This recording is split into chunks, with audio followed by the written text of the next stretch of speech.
Relawan sekaligus founder Yayasan Gerak Bareng, Ahmad Zaki Ali, dikabarkan gugur saat menjalankan tugas kemanusiaan di Manggarai Timur, Nusa Tenggara Timur, NTT, pada Jumat, 21 Agustus 2026.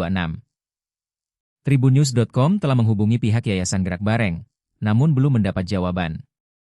Tetapi, akun resmi Instagram Ayo Gerak Bareng dan Laju Peduli Official telah membagikan kabar duka tersebut. Keluarga besar Laju Peduli turut berduka cita atas berpulangnya Ahmad Zaki, relawan kemanusiaan Gerak Bareng. Beliau berpulang pada Jumat, 21 Agustus 2026, saat sedang berjuang untuk kemanusiaan di NTT, tulisnya. Pria yang akrab disapa Bang Jack itu masih sempat membagikan kabar terbaru aktivitasnya di NTT melalui akun Instagram pribadinya, Ahmad Zaki_Ali, Jumat. Ia mengungkapkan hari ini adalah hari ke-6-nya di lokasi bencana. Alhamdulillah, sekarang Jumat tanggal 21 Agustus 2026, saya sudah 6 hari berada di NTT, dan alhamdulillah sebagian besar amanah kawan-kawan baik telah tersalurkan ke ratusan keluarga yang terdampak gempa, ucapnya. Kondisi saat ini masih mengkhawatirkan, ditambah gempa susulan yang terjadi, lanjutnya. Pada keterangan atau caption unggahan video tersebut, ia menyebut logistik mulai menipis. Logistik kita menipis, semoga Jumat ini bisa bertambah lagi. Agar makin banyak dan luas jangkauan bantuan yang bisa kita salurkan. Di fase tanggap darurat kita akan fokus pada kebutuhan dasar, oleh karenanya kita butuh support orang-orang baik, tulisnya.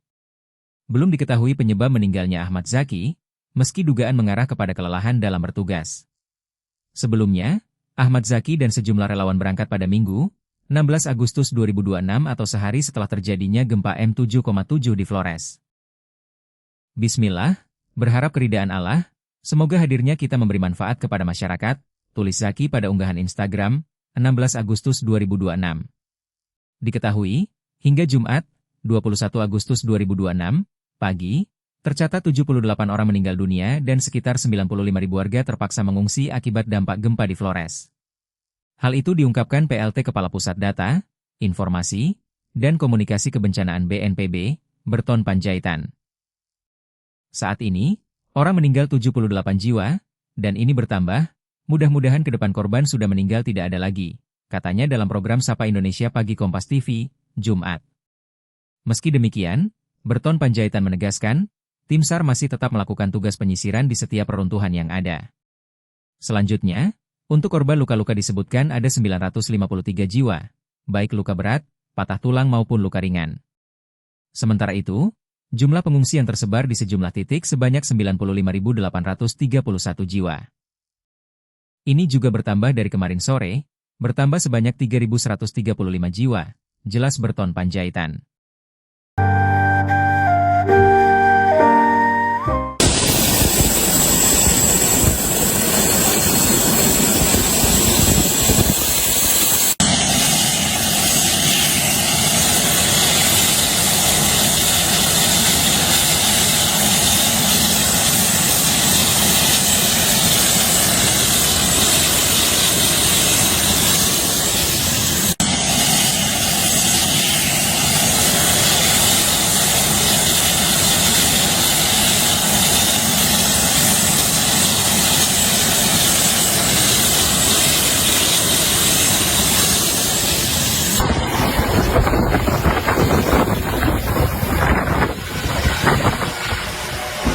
Terima kasih ya Pak ya. Ya sama-sama. Makasih banyak.